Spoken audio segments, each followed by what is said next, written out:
Minister, on March 23rd, you released a draft regulation for an 80% Neonic ban on Ontario's corn and soybean acreage. This is exactly what you proposed before Christmas, and in spite of feedback, no change.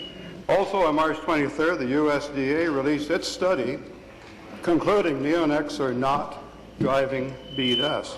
The evidence for your ban is at best circumstantial and has not been proven in controlled scientific studies, certainly not from Health Canada's Pest Management Agency, where the true expertise lies.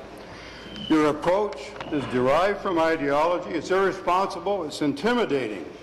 Minister, why did you allow emotion to trump science? Hear, hear. Thank you. Minister of Agriculture, Food and Rural Well, thank you very much, Mr. Speaker, and I appreciate the question from the honourable gentleman from Haldimand, Norfolk. We do know that a healthy pollinator strategy is very important to the agricultural community in the province of Ontario. We do know that there's a number of contributing factors to bee health in the province of Ontario. We've gone through 2 very severe winters in the province of Ontario. We do know that there's a mite, the Vermont mite, that can impact the health of beehives in the province of Ontario. We do know that appropriate management of beehives in the province of Ontario is very important, and we do know that the use of some pesticides is a contributing factor to bee health in the province of Ontario. And indeed, working with my colleague, the Minister of the Environment and Climate Change in the province of Ontario, we listen, Mr. Speaker. Mr. Speaker, we listened. Order. We had public consultations right across the province of Ontario. We had consultations through the EBR. We have taken all that information into consideration, and we look forward to getting feedback.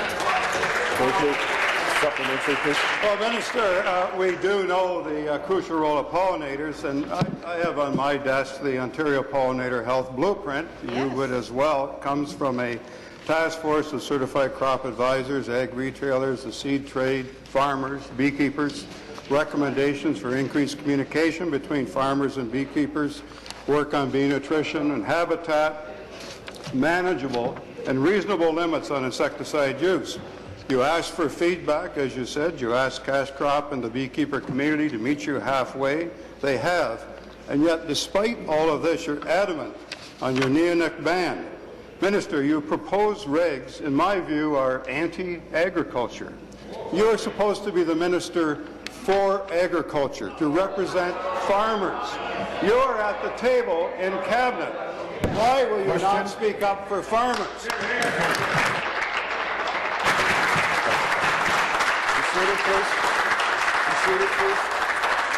Thank you.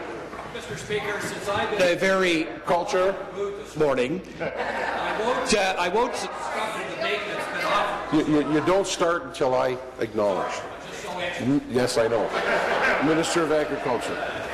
Well, Mr. Speaker, I heard the supplementary from my good friend, the member from Haldimand, Norfolk, so let's look at the facts. Agriculture sector in the province of Ontario, $34 billion in GDP. Employs, Mr. Speaker, employs 760,000 Ontarians each and every day. Represents 23%.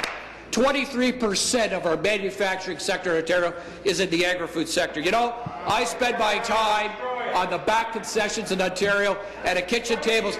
I know this government knows that the agri-food sector has a tremendous potential for growth, not the negativity shown by the official opposition. Be seated, please. Be seated, please. Thank you. New question, the member from Parkdale High Park.